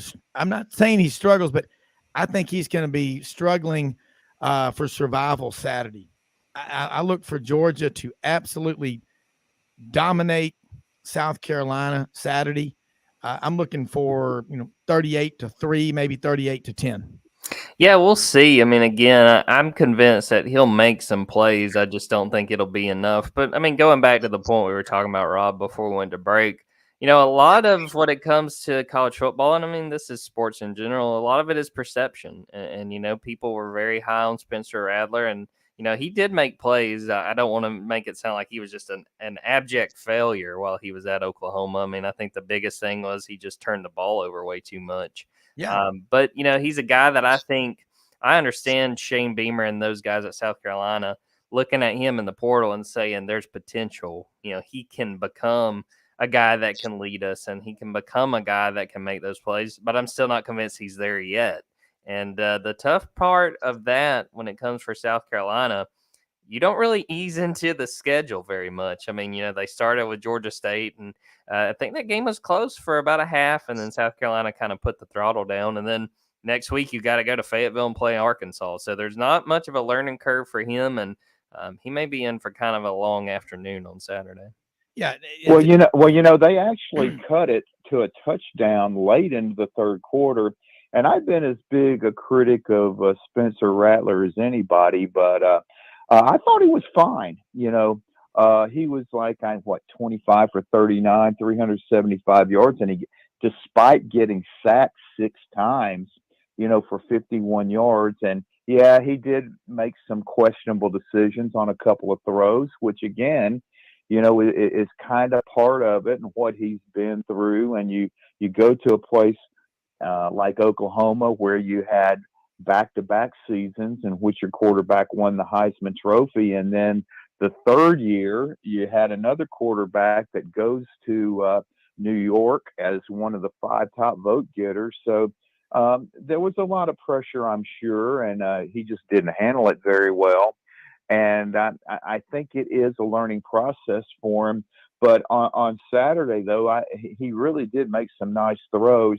And I also noticed, which I think is a really positive sign, his interaction with his teammates was much better than what it was at Oklahoma. Of course, that might be the fact that at South Carolina, he's the unquestioned number 1 guy, So so that could have a lot to do You with just it. nailed it. Still, though, yeah. But I was I like the fact that he didn't get rattled in a way, no pun intended, with getting sacked 6 times, and obviously his offensive line was having some struggles. But I like the way he kind of shook that off and just focused on playing. So I think by the end of the year, if they can avoid some injuries and they can give him some time to throw, I think he's got a chance to develop into a pretty good quarterback in this league. And if you would ask me that a couple of weeks ago, I would have never said that.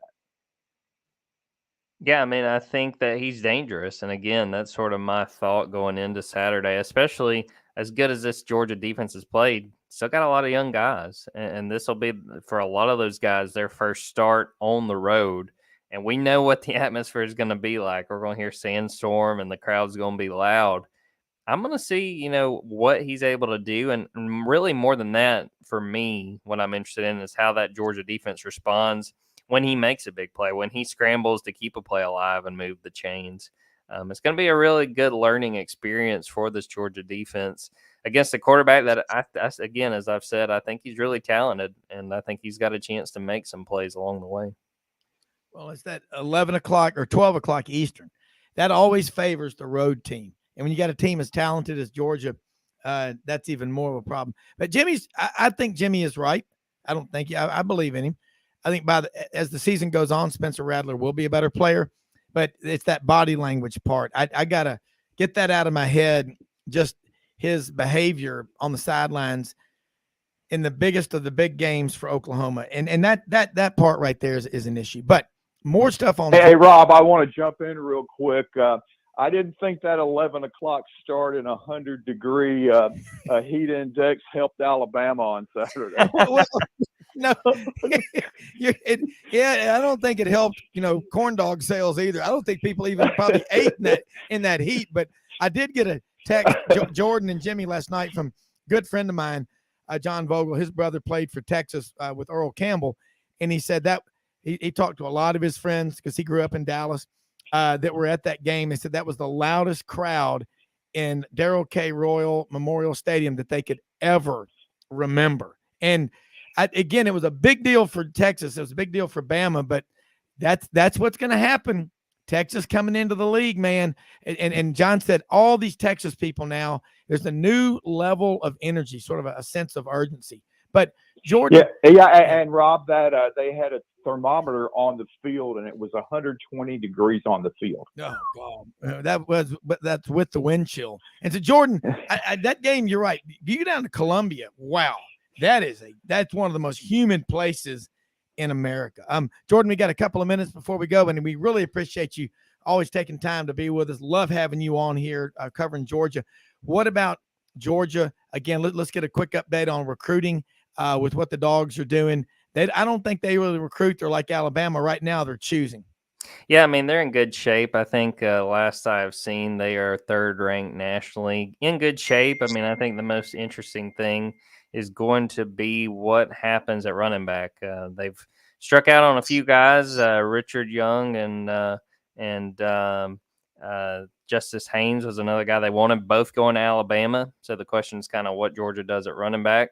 Roderick Robinson, a guy out in California, is a guy they are really interested in, UCLA commit, who has been running all over defenses in high school. So that's a name to watch, but they're in good shape right now. They've got some more guys that I think are on the line ready to commit, and may see a few more guys added to this class in the next few weeks. Well, look, great stuff as always covering Georgia. And again, 12 o'clock Eastern against South Carolina.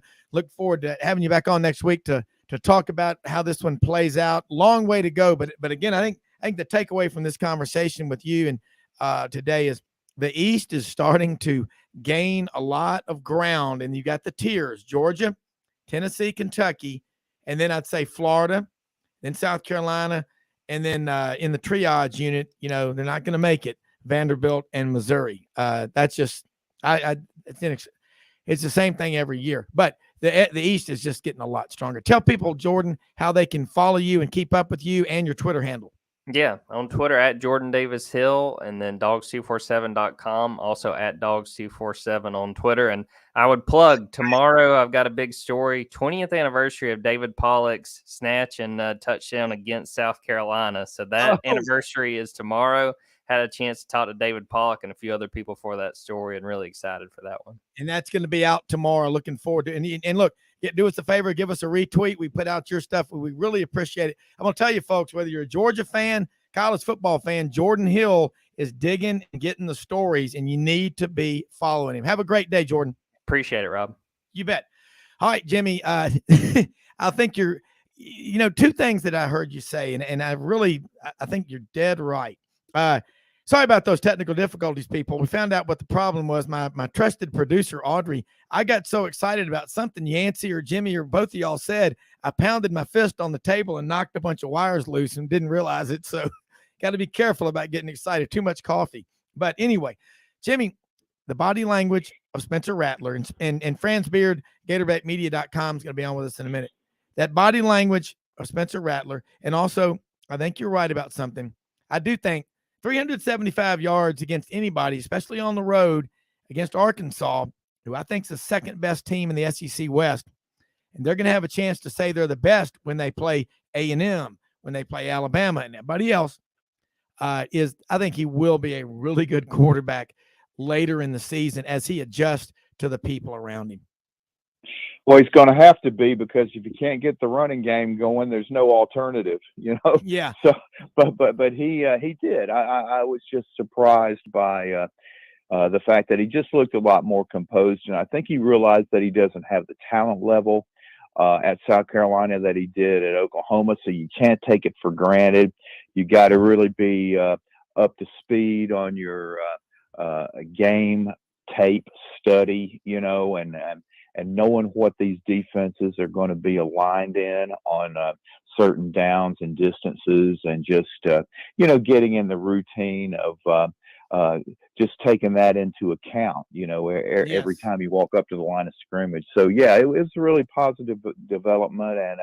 And again, that's what college football is all about. And that's why some of these teams seem like they're a different unit at the end of the year than what you see early in the year, because these coaching staffs do a great job of getting every single player to try to just get better every day in practice. And when you keep plugging away, all of a sudden it just comes to a lot of players just out of the blue that, hey, I can do this. I can play at this level. And then when you get a whole bunch of players that start to gain confidence like that, you got yourself a totally different team. Yeah, you really do. Franz Beard joins us now, GatorbaitMedia.com, the Iron Duke, perhaps the world's most interesting man. Move over, Dos Equis guy. We got Franz Beard on with us. Hey, look, my. Franz Beard, man. I have milk and cookies at 10 o'clock at night. That's how interesting I am. Well, there you go. Jimmy, that's pretty interesting if you ask me. Look, thanks for taking the time to join us on this Tuesday. We're talking college football. We just had Jordan Hill on 24/7 Sports on Georgia. And that SEC East, that's my big deal this morning. They're starting to gain some ground. Now, they've got to have those crossover matches against the SEC West. Georgia, clearly, they're number one in the rankings right now. And then you got Florida. They dominate on the ground, 283 yards rushing against Utah. Anthony Richardson, 11 for 109 yards. He has 4 yards against Kentucky. Long way to go. Billy Napier is just building. He's rebuilding. He's got to fix a lot of stuff at Florida. I'm confident he will. What was your takeaway from the Kentucky, man? The way they dominated there late, they looked pretty good. But what does that tell you about both teams? Well, Florida should have won that game ugly.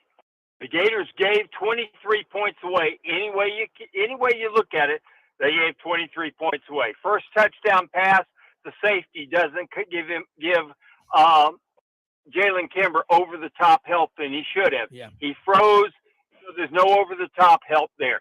So that's a 7-point giveaway.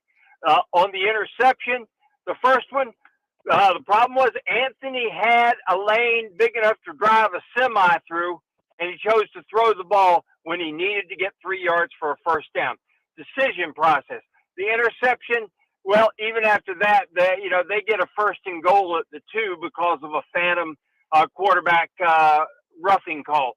But that aside, they gave away 7 there. They gave away 7 on the pick 6. Bad miscommunication there on everybody's part, coach, receiver, and quarterback, and it results in 7 points. And then 3 points given away when they go for a fourth down, and I think they had to late in the game because they didn't know they were going to get the ball back. Should have won the game ugly, didn't. Lesson should be learned by these guys. Sometimes you have to win ugly games, but if it's an ugly game, you cannot give points away, which is what they did. Anthony, people forget, he's had 3 starts in his career, and you look at what he's done in those 3 starts. He's got 1 good win, and he's had 2 bad losses. He's got to mature, guys. He's got a cannon for an arm. His big problem against Kentucky was his indecision. He had opportunities in the second half. They're dropping 7, and what he should have done then was say, okay, I'm not going to force the ball. I'm going to take the 4 or 5 yards that they'll give me. Kentucky would have been happy to give the 4 or 5 yards, but Florida should have been happy to take the 4 or 5 yards. He's a young quarterback. He tried to make big plays. It's like on the first interception.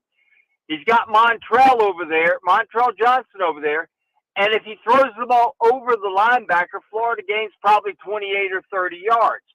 Big play. But the goal was to get the first down, and like I said, he had an alley as big enough to run a semi through, and he could have gotten 4, 5, 6, 7 yards and a first down.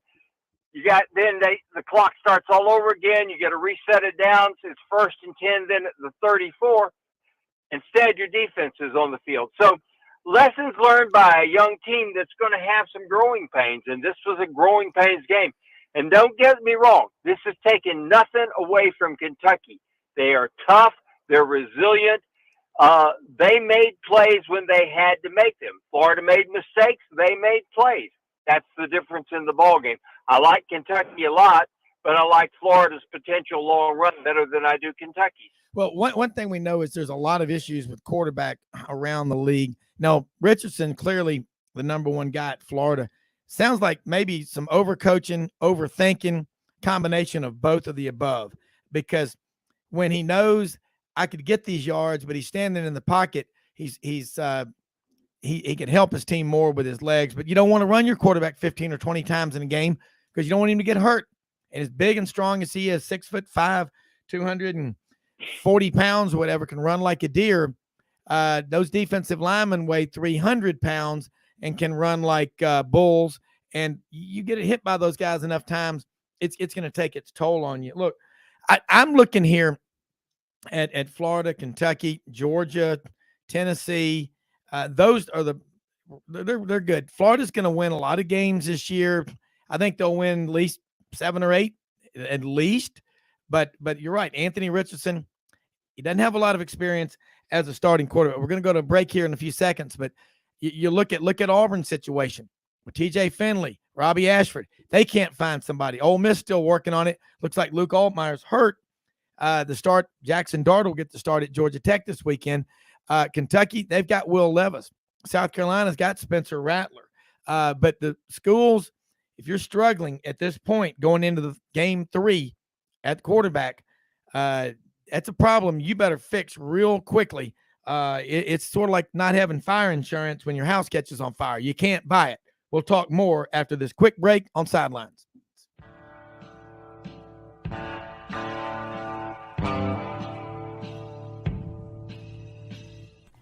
Red River Ford and Toyota, located in Wynne, Arkansas.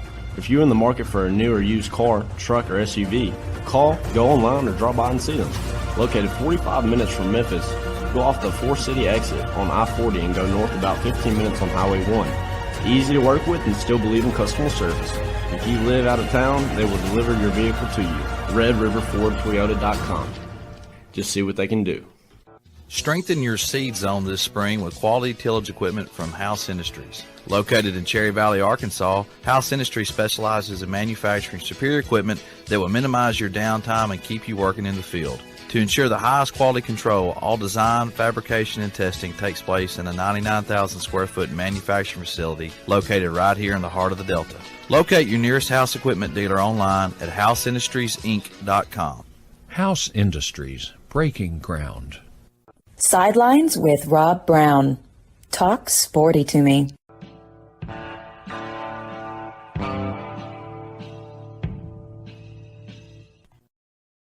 All right, week 3 is here upon us, man. College football season, it's flying by. This will be the 4th weekend we've played games. Remember, we started August 27th when Vanderbilt started all the national championship talk with that big win over Hawaii. I'm not being serious. I'm being facetious here, gentlemen, ladies. But anyway, I want to thank all of our listeners and all of our sponsors. Great folks like Chad House, ECS House Industries, located right here in the heart of the Delta, Cherry Valley, Arkansas. If you're a farmer, you have agricultural operations, get hold of your House Industries dealer. Also, the catfish farms, aquaculture, it's big everywhere. They make the aerators that make that possible. That is ECS House Industries. And again, another one, want to thank our great friends out there, Charles Hall and the great folks, Raven, Big Sam, got number 7 on the way at Hewlett & Dunn Boot and Clothing Company on the historic square in Collierville, Tennessee. If you like that TV series Yellowstone, and I do, I love it. You want to see what Rip wears, what Beth Dutton's wearing, what John Dutton's wearing. They sell all that at Hewlett & Dunn. Check them out on the web, hewlettandunn.com. Let's go back to the world's most interesting man, Franz Beard. Franz, let's get with it. And Jimmy, you jump in here with us. I know you got some questions for Franz Beard.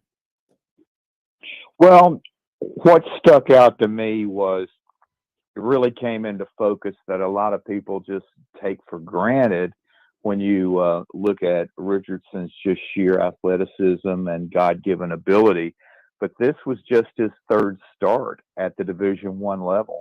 And Kentucky really did a great job of, I think, mixing up their alignments. And they fooled him on the 2 interceptions. And as Franz said, the deep throw that Levis made for the touchdown, and then you combine the pick 6 and then the interception returned down to the 6-yard line. I mean, that's the difference in the game, obviously. And it's what happens when you have an experienced quarterback. And I tell you what, Levis, a lot of people don't realize this, but a lot of NFL scouts have him at the lowest, the second best NFL quarterback prospect right now in the SEC. So he's a really solid player. I love his toughness, and Franz may disagree, but I'm telling you what, if that wasn't targeting on that hit on him, I just don't know what is. You know, I mean, I did think the Gators got a mulligan there, but and that rule is just never going to go away as far as just how replay officials interpret it, announcers interpret it, and everybody interprets it. And Kylie, I just hope there's some way they can have some kind of common language on what a targeting penalty is or not. But that just showed he was tough as nails. It didn't even shake him. He wanted to come back in like the next play. And I just think it's impossible to overstate how important he's been to this Kentucky program since he came in from Penn State. But I really do think that Napier, and I said this yesterday, is the perfect coach for Richardson, because when he came off the field, you could see Napier talking to him on the sideline very calmly, you know, and Napier knows this is a work in progress, and he has to handle this situation, you know, very calmly. It's kind of like Vince Lombardi used to talk about the fact he knew he could yell and scream at Paul Hornung and Max McGee, but he had to handle Bart Starr differently, you know. And I really like the way that Napier understands this. But the thing that really stood out to me And I think they're obviously the coaching staff will be working with Richardson all the time on this. But it seemed like, especially by the second half, every throw he made was a line drive. And I think they really need, and they're going to get him to work in practice on the touch throws. When you have to lay the ball over the linebacker's head, if you're trying to throw to a back in the flat, or, farther down the field, when linebackers get in hook zones and so forth. So, I found that to be a really encouraging sign too, that Napier is getting to the point that he really knows this team, and he knows this is not going to happen overnight. And I think his approach in the long run is going to be really successful. And by the time they get to November, Florida is going to be a real force to be reckoned with. Well, you make some really good points there. And here's the one thing I'll tell you about Anthony. We've all seen it like in Major League Baseball. You get a guy that suddenly that pitch on the corner, he's not getting it. And he throws and he walks somebody. And then all of a sudden he walks the next guy. Next thing you know, he's trying to aim his pitches, and aiming never works. It never works, whether it's in Major League Baseball or in football. And Anthony admitted, I asked him that question after the game, and he said, yeah, he says, I started aiming the ball. And the problem was in the first half, he had 6 overthrows and 3 drop passes in the first half. Now, if the receivers make those 3 catches and say he hits 3 of those overthrows, then Florida wins that game in an absolute blowout. But, of course, shoulda, woulda, coulda doesn't equal did it. And he didn't make those throws. And he got very, very frustrated that he wasn't making the throws. I think he was overhyped for the ball game. I think he went out there, saw what Kentucky, how they were trying to defend him, and I think he took it on himself to say, you know what? They're trying to stop me, and I've got to prove to them that I can do it, because if they stop me, we don't win. And I think that was his subconscious mentality. He's a team guy, and I guarantee you, he never thought selfishly like that. But I think subconsciously he felt that, okay, guys, they're so stacked to try to stop me. I've got to do something to break out of this, or we don't win. And he is a work in progress. I'm going to make a statement here, and I think I'd like to hear you guys react to it. I wonder what the heck Dan Mullen was doing the last 2 years. You get a kid with this kind of talent, you better, you owe it to the kid to work his butt off and get him ready to go. And it's obvious that he has not been well coached coming up to this year. And Jimmy, you're absolutely right. Billy Napier is the perfect coach to bring out what should have been brought out of him the last 2 years. Well, what I think is Dan Mullen wanted to prove that he was right on Emory Jones. And I thought Emory was a great story for sticking it out and staying around, but it was wrong. And I got a text here from one of our listeners, Billy Squire from Abbeville, Mississippi. And he says, Florida needs to run to set up the pass. And he said, Anthony Richardson can take the pounding. Well, I don't care how big and fast he is. He's your quarterback. He touches the ball on every snap. You don't want to expose him too much, do you? Well, I think that what he needs is he needs to be running the ball somewhere between 8 and 12 times a game. Any more than that, because let's say half of those are scrambles and 6 designed runs. Let's just say that. 6 scrambles, 6 designed runs. And I think you get the perfect mix there, because when he scrambles, typically he's not going to take the hits, because once he gets out of containment, then, he's got a chance to slide, do some things like that. He's going to be against a lot of 170-pound defensive backs out there who aren't going to be physically able to really give him the pounding.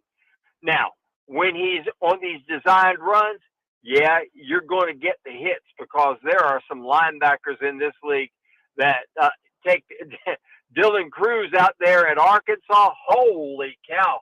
you got to wonder what Alabama was thinking, why they didn't get that kid in games and ready to go. I saw him Saturday. I thought he's just absolutely terrific. But I digress on that. But I think it needs to be something like a 6-6 mix. What do you guys think? Jimmy? I agree 100%. I think 8 to 12 carries is perfect.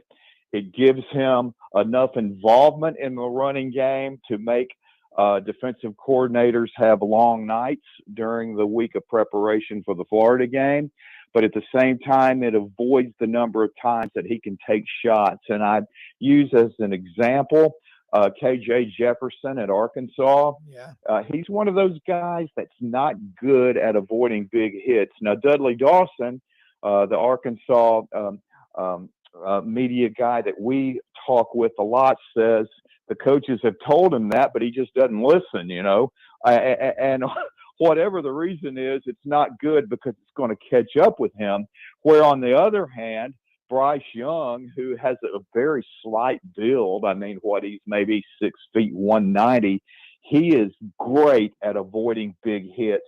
And even when he does take a big shot, for some reason, he's always kind of able to shake it off. He's able to get right back up and just resume playing. So that's kind of I don't know if it's a teachable skill. I think it is as far as knowing how much space you have that you can run. Hey, I'm going to take my 10, 12 yards, get down, get ready for the next play and go from there. Whereas some guys think, well, I got to get that extra 2 or 3 yards on this play when you really don't need to. And at the expense of that, you might be taking a shot that can really, set you back and cause you to miss some time. So I think there is a skill to that. But, yeah, I agree. That's the perfect number of times to have Richardson running the ball. And I think, Dan Mullen, I think he spent most of his time and you could tell after the South Florida game last year where he was tempering the expectations that a lot of people had for Richardson. But I do agree. I think he was so intent on trying to make it work with Jones because he spent so much time recruiting him. But when it becomes obvious you're just not a gifted passer, which you've got to be in this league, it's just not going to work. And I think instead of really trying to encourage Richardson and work with him in practice every day and say, hey, we don't need to rush anything. We're going to develop you. We're going to give you some chances to play. I think he just did the opposite, or maybe just didn't really give him any time during practice. I don't know, but it was obvious that, he just didn't see him for some reason as their long-term guy, and it really came back to bite him for sure. Yeah, Franz, I'm with Jimmy. There's a point where with anything, if you're, making every reasonable effort to find a quarterback, and it's just not happening, you've got to move on. Otherwise, you're costing your team, and it'll cost you your job. But you've got to have a quarterback room full of guys. You need at least 3. Look at with the physicality. The SEC is and Ben Troop's right. NFL is a collision league, but the SEC is too. When Vanderbilt had the girl out there running the field, kicking field goals a couple of years ago, what would have happened if they would have had her roll out on a fake field goal and she went around right end in the open field, and with a full head of steam, Will Anderson was coming at her? Well, she would have been in critical care. Yeah, that's the point. It's cute until that happens. And it just, come on, man. You got to be serious. And man, football is a man's game. It's a violent, physical game. It's just like when you got, you got to do it. And Dan Mullen, look, I'm with you and Jimmy. Anthony Richardson's a fantastic quarterback. He's not just an athlete; he's a quarterback. He just needs reps. He needs game experience. And y'all are right, too. You don't want a coach screaming at you after you make a dumb mistake. You calm down. That way he doesn't make it again. You don't want him to be looking over his shoulder. What should have happened last year was Dan Mullen should have gone to Anthony Richardson and said, "You are the future." Now, I've got to play Emory. I got to probably play him 60, 75% of the snaps early on. But I'm going to work you in, and by the time we get November, you're going to have experience, and you're going to be ready to take over. But you are the future. He did not treat Anthony like he's the future, and he should have been. And Dan should have known that Emory isn't. Emory Jones is a great kid. Don't get me wrong. Sure. He is a terrific kid. And he's probably going to last 10 years in the NFL as a slot receiver because he can really do some things after the ball. But he is not anybody's quarterback. And Dan, he was the square peg trying to fit into the round hole. And Dan was determined that he was going to do. It reminds me of what Jeremy Foley tried to do with, Ron Zook. He thought, okay, anybody can be the coach at Florida and we'll win ball games. And I can just name the guy. I can just go pick a guy off the street who's never coached as a head coach before, never had a head coach interview anywhere, never even been considered as a head coach. Yeah. And I can just bring him in here and we'll keep winning championships. Yeah. That's what happened with Ron Zook. And you can try to be the kingmaker all you want to, but you better have a guy that can be the guy. Emory wasn't the guy. Yeah. Let me say this, Franz. Let me go back to one thing, get back to one thing that we got about Jimmy pointed out. Got about a minute and a half left. A guy named Smith, I'm sure y'all remember him, pretty good running back at Florida, never took a hard shot. He's the best I've ever seen at avoiding big contact. And he carried the ball, and he did it in the NFL too. Well, you think about this. We're about out of time. Dan Mullen should have known in 2006 what he did with Tim Tebow as a true freshman and Chris Leak out of Charlotte, North Carolina, Independence High School. Leak was clearly the starter. Tebow came in and had his role. He knew he was the future. He should have done the same thing with Anthony Richardson, but he didn't, and that cost him his job. Look, folks, been a great show. It flies by. We're visiting with the world's most interesting man. Move over, Dos Equis guy. We got Franz Beard, GatorbaitMedia.com. Great show. Got another one lined up for you tomorrow, talking college football. Go out and help somebody with the expectation of getting nothing in return. Give to give, don't give to get. Most often we're going to see the face of Christ in the least among us. Think about that when you see people out on the streets. And just remember this too, college football, long way to go, fans. Don't panic. Nothing to fear. You just got to play the next game one chapter at a time. Check us out, www.sidelines.live. Have a great one, folks. We'll see you tomorrow.